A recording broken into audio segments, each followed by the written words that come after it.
What's your three main takeaways from the first weekend? Takeaways? Takeaways. What did you take away from the first weekend? Oh, what are you talking about takeaways? No. The big one for me, number one, the big one was Monday night. I'm watching this game out and I'm just looking at Manchester United, and last season I said about Casemiro, I was saying, I'll pick Rodri over Casemiro, and I got absolutely hammered. How can you say that about Casemiro? He's won that much Champions Leagues at Real Madrid. Yes, this isn't that Casemiro. Well, he's entitled to one bad game, isn't he? No, but it was last season as well. When I watched him, yes, he had some outstanding games, but he lacks that mobility in the middle, running back towards his own goal. And that showed on Monday night. Also, Mason Mount in front of him. Mason didn't do a lot, did he? We've got to give him time. Yeah, he didn't do a lot. But Al, I look at how Scott McTominay was up for sale, and I don't understand how, because he's important to that Manchester United side. There's going to be games where Manchester United can't afford to play Casemiro in there on his own. You've got to get McTominay in there with him. He's got the legs. He can score a goal as well. We've seen his goals for Scotland recently. And maybe Mason Mount has to push out wide. Does he push out wide and you drop Antony? And, he comes in from the wing. He annoys me, Antony. I don't understand him. Well, to be fair, once he did go on his right foot and clip one in. Once he went around the outside. Once out of 15. But the big thing for me, Al, is Manchester United. You played there. Manchester United over the last 20, 30 years. When you play for a big club like that, you have to put in the performances. You have to get goals and assists. And when I watch Antony, he looks like he's a bit comfortable with, being okay. I don't have to take a player on. I cut in, give it Fernandes.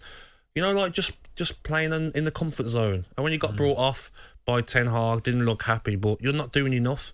Sancho, when he comes on, I thought he'd done better. Yeah, he'd done okay, but I still want to see more, because if Manchester United are going to bridge that gap with Arsenal, Manchester City, and even try and get into the top 4 this season, these players have got to start doing better. Defensively, Martinez, rash, gets booked in the first half, has to be brought off at half-time because he probably gets sent off.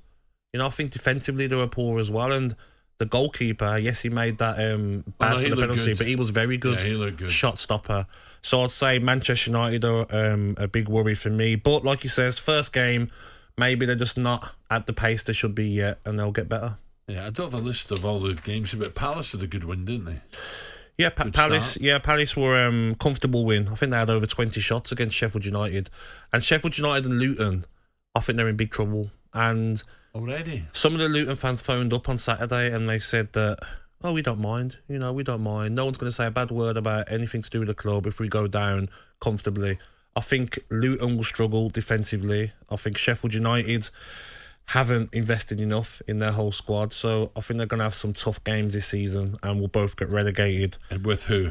The third one's up for grabs. I think Everton will be down there.